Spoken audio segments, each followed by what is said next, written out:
Olá, o programa Eclésia está no ar nesse mês de setembro em que a Igreja do Brasil celebra o mês da Bíblia. E por isso nós, do programa Eclésia, escolhemos um livro especial para trabalharmos.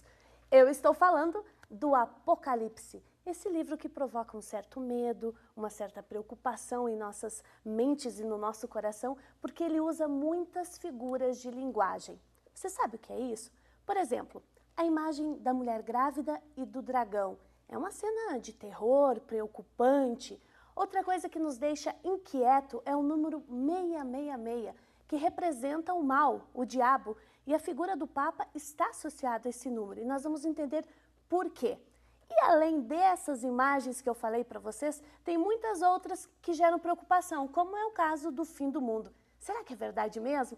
Por isso nós chamamos um doutor em Bíblia para conversar conosco sobre esse tema. Padre Guido, bem-vindo ao nosso programa. Oh, que bom, encontramos mais uma vez, Simone e prezados amigos telespectadores.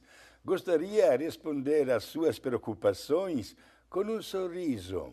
Em primeiro lugar, um sorriso de serenidade, porque a Bíblia inteira transmite serenidade, calma.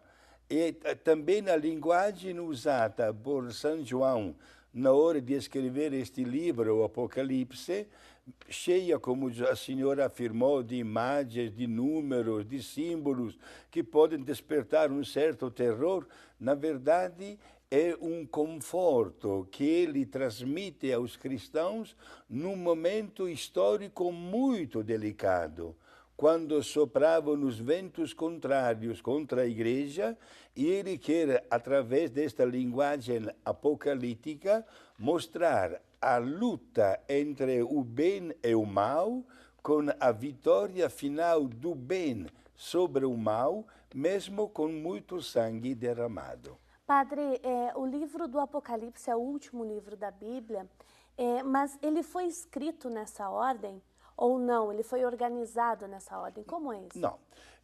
Muito bela a sua pergunta. São João fez questão de escrever este livro no ano 96. Portanto, é o último livro exatamente a ser escrito na Bíblia. Não esqueçamos, prezados amigos, que na Bíblia temos duas grandes repartições. Uma primeira chamada de Antigo Testamento, isto é, o que aconteceu desde a criação do mundo até a chegada de Jesus, e o Novo Testamento, com a chegada de Jesus, até exatamente a esta manifestação desta profecia de São João, contida no livro do Apocalipse. Não há um equilíbrio de tempo, porque podemos dizer que a primeira parte abrange mais de 1.800 anos de vida, ao passo que a segunda parte, uma centena de anos só. Padre, e quem que escreveu esse livro de Apocalipse? E por que ele se chama Apocalipse, esse termo? Certo. Porque é um livro diferenciado, né? Sim. A gente percebe, Evangelho de João, de Lucas, livro de Ruth, de repente, Apocalipse. Sim. Apocalipse é uma palavra grega que significa revelação. Não significa que vai revelar o fim do mundo, como logo alguém pode dizer. Não. Revelação significa um estilo de comunicação divina para a pessoa humana a respeito da vitória da Igreja no mundo. Num momento delicado, quando havia graves perseguições. A Igreja? Sim, na Igreja. E não esqueçamos que por 313 anos a Igreja sofreu o período das perseguições.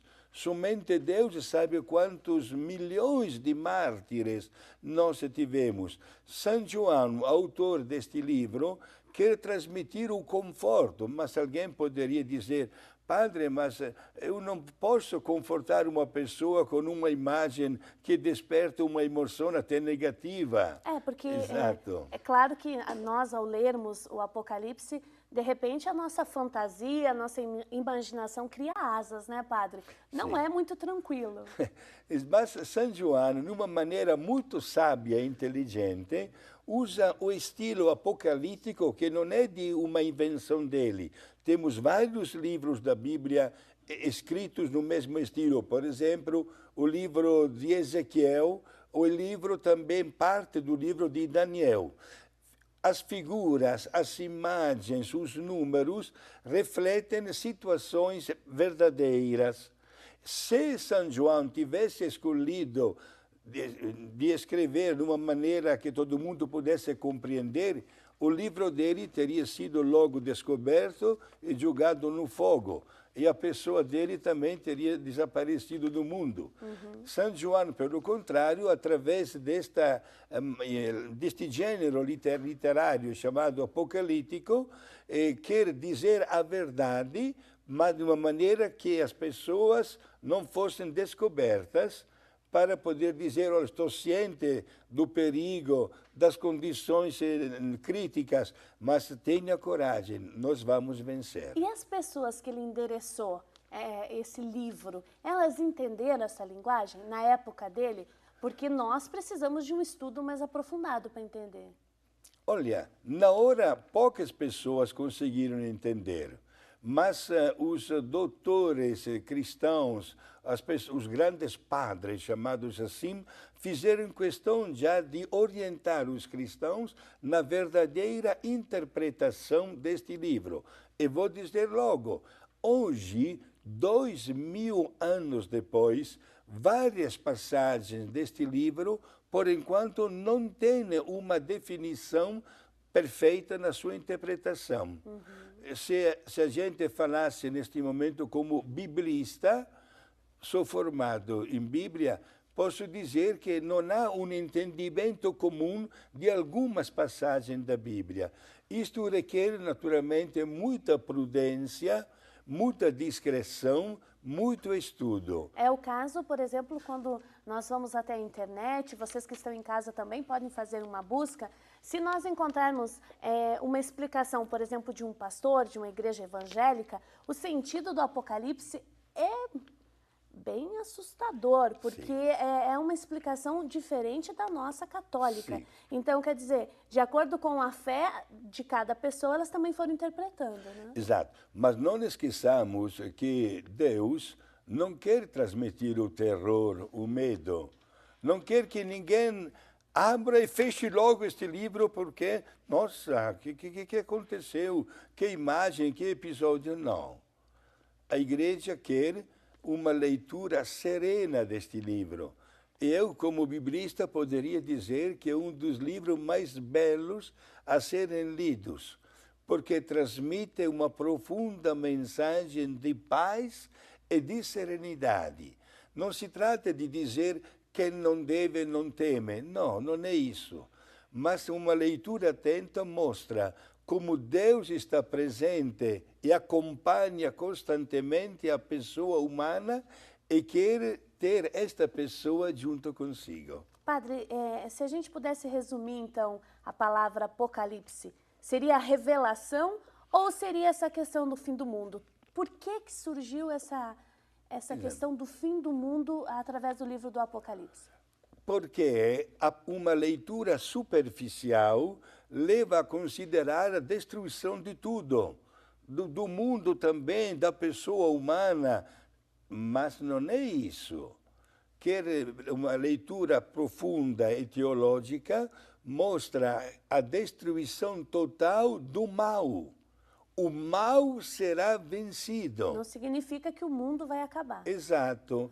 É claro que nós, diante dos acontecimentos modernos, de episódios lamentáveis. Semana passada todo mundo ficou horrorizado vendo aquelas criancinhas da Síria vítimas das armas químicas. Exatamente. A história fala de holocausto de 6 milhões de hebreus mortos na Segunda Guerra Mundial. Fala de repente daquelas ondas, do tsunami, de tremores de terras que ninguém espera que aconteçam. Nós nos assustamos.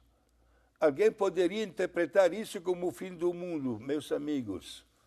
O fim do mundo, para mim, Padre, para a Senhora, para cada um de nós, deve ser considerado o momento do término da nossa caminhada aqui na Terra. Padre, e esses acontecimentos que nos espantam e que nos causam profunda tristeza, como foi o caso da Síria, Sim. como foi o caso do desabamento do prédio em São Paulo, provocando a morte de diversos operários, de pessoas que lá estavam, como é o fato da destruição da natureza. Sim. São sinais, são indícios, porque as pessoas comentam, olha, podem ser sinais de fim do mundo. Como o senhor vê isso através do olhar da fé? Olha, responderia com a mesma frase de Jesus quando alguém perguntou para Jesus os sinais que já existiam naquela época.